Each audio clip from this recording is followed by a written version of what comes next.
Guys, for sure nakatanggap na kayo ng ganitong advice kapag meron kang problema, pinagdadaanan, negosyo man yan, pamilya man yan, or finances, or kaya talaga sobrang down na down ka, stress or depressed. Ang marireceive mo advice is hanapin mo muna yung sarili mo. And ang sarap lang isipin mo kasi syempre pag hinanap mo yung sarili mo, parang meron kang freedom, kahit ano pwede mong gawin, andun ka sa proseso na hinahanap mo, yung binibuild mo yung sarili mo. Pero as a believer of God, sabi sa Bible, sa Colossians 3 verse 3, sapagkat namatay na kayo sa dati ninyong buhay, at ang buhay ninyo ngayon ay nakatago sa Diyos kasama ni Kristo. Guys, ang totoong identity natin ay na kay Kristo na. Sa finished work na ginawa ni Jesus Christ para sa atin, namatay siya para sa ating lahat.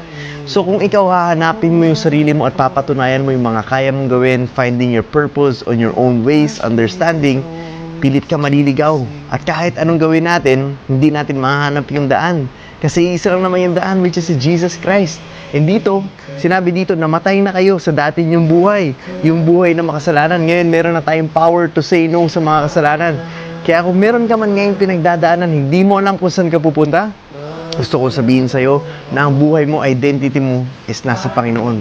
Wala sa kung ano yung nakikita natin, wala sa kung ano yung napatunayan natin, wala sa kung ano nabili natin, na-accumulate natin na possessions, wala sa posisyon natin, wala sa karangyaan, or kahit anong sikat, or kahit anong meron na feeling natin dahil sa atin. Dahil ang totoong identity ng isang tao ay nasa Panginoon. Walang iba kundi sa ating Panginoon na si Jesucristo.